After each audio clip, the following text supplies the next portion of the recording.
are some of the headlines. This is Democracy Now!, democracynow.org, The War and Peace Report. I'm Amy Goodman. And I'm Juan Gonzalez. Welcome to all of our listeners and viewers around the country and around the world. Congressional support for a pair of Hollywood-backed anti-piracy bills is weakening after a historic online protest Wednesday. The online encyclopedia Wikipedia shut down the English version of its website for 24 hours to protest the bills. Thousands of other sites did the same.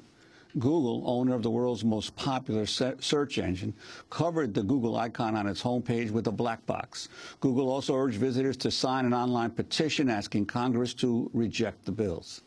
The House bill is called SOPA, the Stop Online Piracy Act, while the Senate bill is PIPA, the Protect IP Act.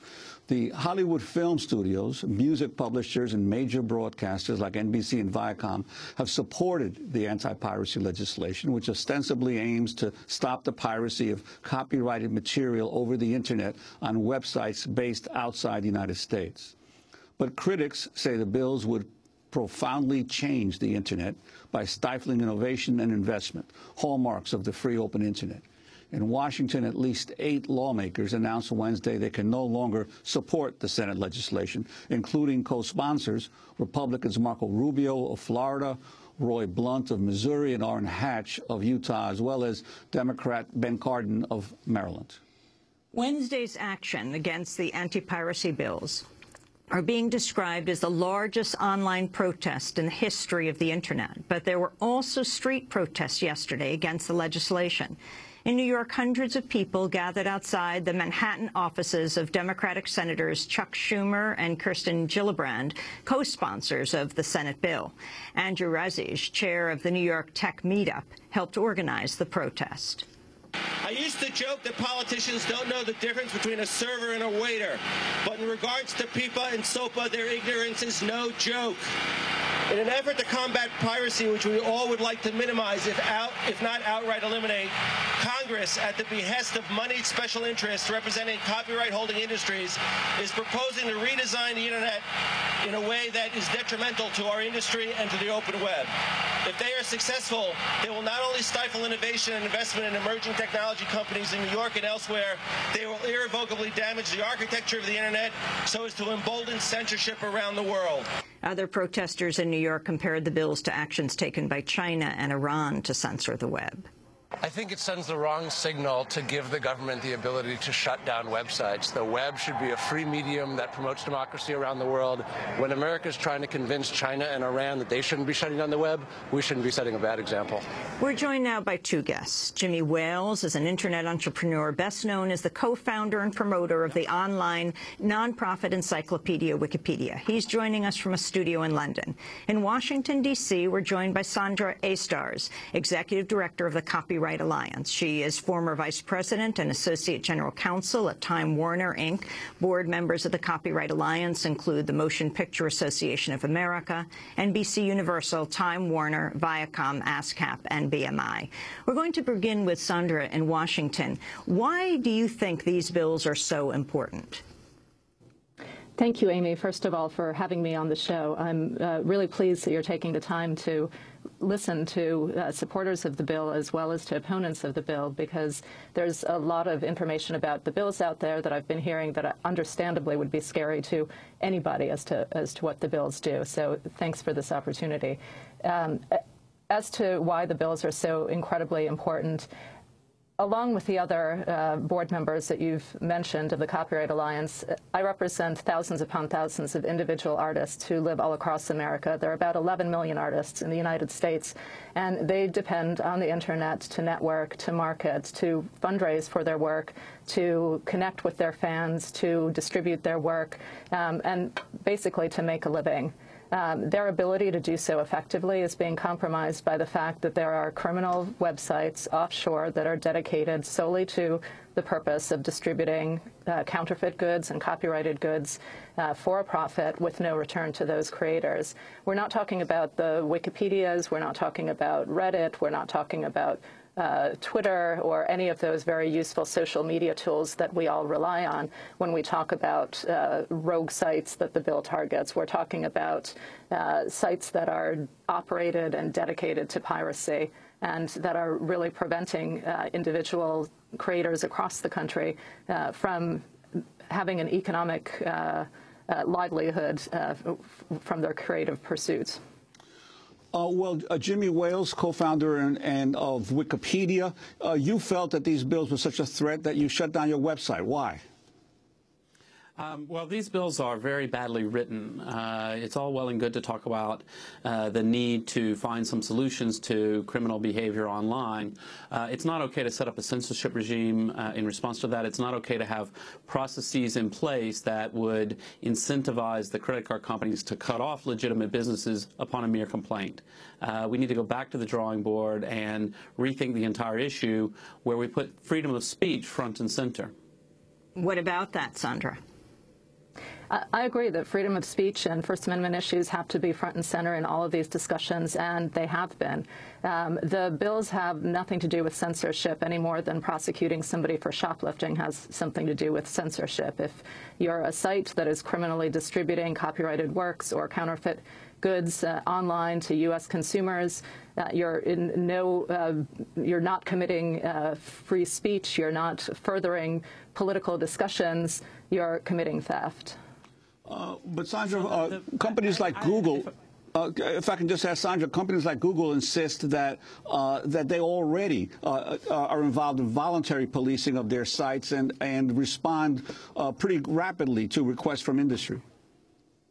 Right. Google is talking about its programs that are in place to deal with individual instances of infringing content that are placed, for instance, on YouTube by a user. These bills don't address that issue whatsoever. First of all, they don't deal with U.S.-based sites like YouTube, Wikipedia, or any other user-generated content site in the United States. They also don't impose any duty to monitor those sites or to do anything further than what a legitimate site like YouTube already does under the Digital Millennium Copyright Act. And there are actually provisions in the bill that specifically make that clear and direct courts not to make alterations to copyright law, trademark law, or the Digital Millennium Copyright Act when they enforce these bills. So these bills are dealing with a totally different problem, which are rogue criminal websites that exist entirely and are operated and dedicated to the purpose of infringing copyright. They're not legitimate sites like Wikipedia, which police their activities themselves. They are sites that are operated often by criminal elements that are truly dedicated to distributing copyrighted goods without authorization and with no other legitimate purpose. Jimmy Wales, if you could respond to that and also talk about how you feel Wikipedia would be affected if these bills passed. So what has been just said here is just simply not true. If you look at the content of these bills, they are very clearly about censorship.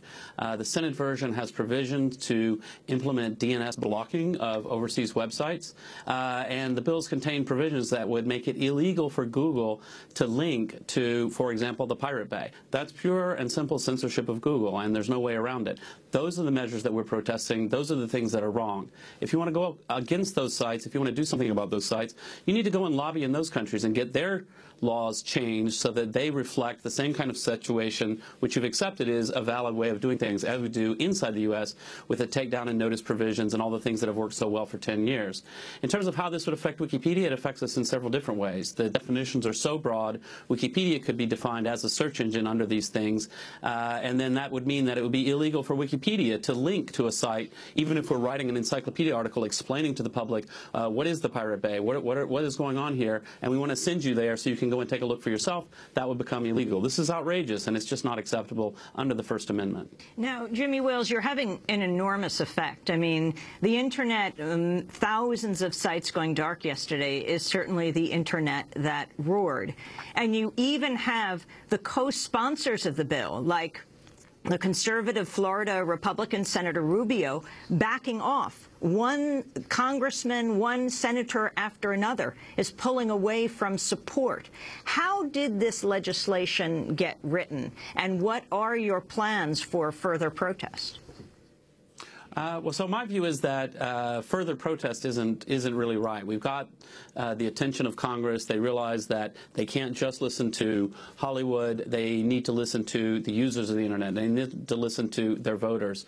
The thing to do now is to go back and all of the things that our friend from ASCAP was just talking about in terms of thinking about these rogue sites, thinking about people who are really engaged in economic profiteering off of other people's work in an inappropriate, illegal way. Let's target that activity. Let's not target Wikipedia, Google. Let's not set up a DNS censorship regime. So in my view, I think there is a way forward. I think what's going to happen now, we've got so far 35 senators, which is up from 5 before the protest, who have come out against the bill. I think we can essentially say it's a dead letter. These bills aren't going to go anywhere. My view is we shouldn't just simply gloat and sit here and say, hooray, we won. We should actually be constructive now. We should say, okay, look, we do want to come back, and we want to say, look, if there are legitimate problems, let's analyze those. Let's come up with solutions that work for everybody. Sandra Aistars, what about that? Because you've called the protest a publicity stunt and that it's spreading some irresponsible claims. Do you think that this protest, the range of it and the extensive nature of it is calling for a reexamination of these bills? Well, I think the bills are being reexamined and have been reexamined. That's part of the normal legislative drafting process. I think what happened yesterday was interesting. It was interesting to me personally that Wikipedia took itself online in an act of self-censorship, to protest the bills. But I think what needs to happen in any legislative process is that people have to look at what the bills actually say. Mr. Wales, in talking about the provisions of the bills, is referring to a bill that no longer exists and, frankly, didn't exist in the form that he suggests it did to begin with. I direct folks to look at the manager's amendment to the Stop Online Piracy Act, which is available on the House Judiciary Committee website, and to look at the provisions of that bill. I'd also note that the legislative process is, as I said, lengthy, and debate occurs around provisions of any bill, and that's occurring now and has been occurring now. It's been over the last couple of days, there have been various modifications that have been made in addition to those that were proposed in the manager's amendments to SOPA to address some of the concerns about DNS blocking. So both Senator Leahy and Congressman Smith have suggested that they would remove all of the DNS provisions from the bill and move forward with the provisions that are less controversial. On DNS blocking and whether it's appropriate to use or not to use, I'd also point people to the fact that our trading partners in Europe, in the United Kingdom, in various EU countries, are already implementing DNS blocking to block the Pirate Bay. So the specific types of activities that Mr. Wales was suggesting need to occur and that we should be pursuing abroad are, in fact, being pursued abroad. And what we're looking for is help from domestic sites under this legislation to collaborate with the Attorney General when a site is declared to be dedicated to infringement by a federal district court, and to stop doing business with those sites. Jimmy Wales, I know you have to go off to Sky TV in the same building, but a quick question. Your response to Sandra Aistars, and also the power of the companies that she represents, like MPAA. Sandra Aistars just mentioned, for example, Senator Leahy, one of the co-sponsors of the bill, liberal senator from Vermont, colleague of Christopher Dodd from Connecticut, who retired and became head of the MPAA. Has that weighed in terms of getting the initial support? Now people, senators one by one stepping back?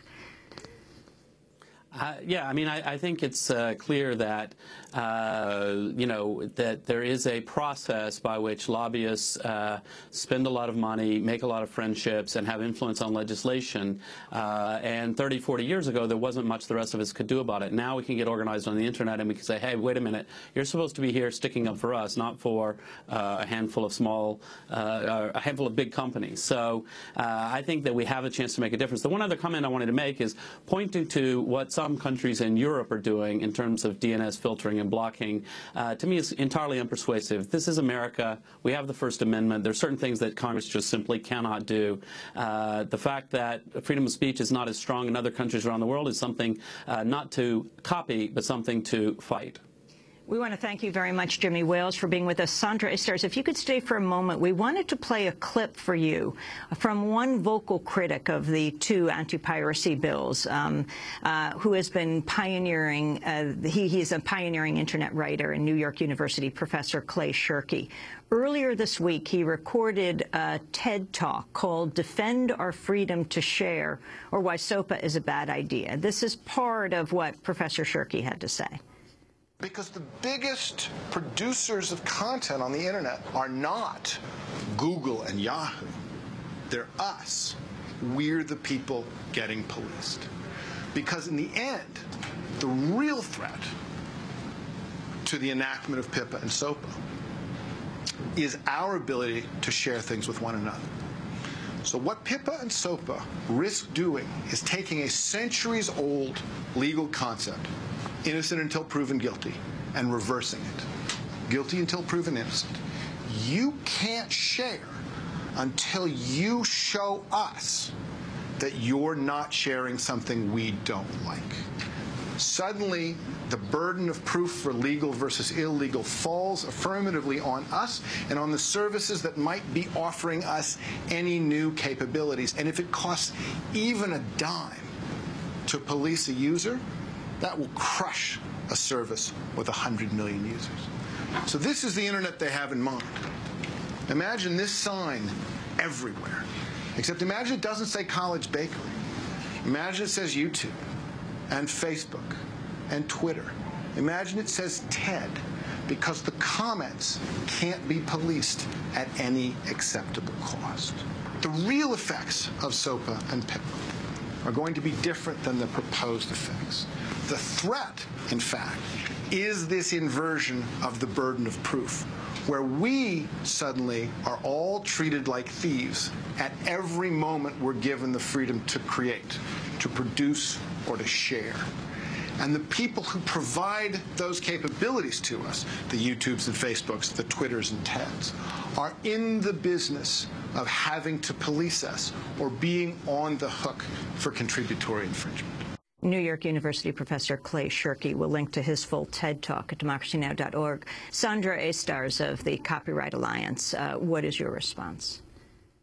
You know, if the bills did what the professor says they do, I would be the first one standing up to oppose them. It's simply not true. The artists and the creators that I represent rely on the internet to share their work, to communicate their work, to communicate with each other, to find new ideas, to build on each other's works. And they would never stand up for a bill that does what the opponents propose that this bill would hypothetically do in some situation. Look at the text of the bills. There's no shifting of the burden of the proof. There's no reference to any site bearing any remote resemblance to YouTube or to TED or to Twitter or to Wikipedia. The bills go after sites that are primarily dedicated to commercially distributing infringing copyrighted works. This isn't about people sharing their own works. This is about people abroad in criminal syndicates ripping off U.S. artists' works and selling them back into the U.S. marketplace without any return going to the creators of those works. And that's just simply morally wrong, and it's offensive to the rights of creators to make a living out of their works. We thank you for being with us. Sandra Aistars, Executive Director of the Copyright Alliance, former Vice President and Associate General Counsel at Time Warner, Inc. This is Democracy Now!, democracynow.org.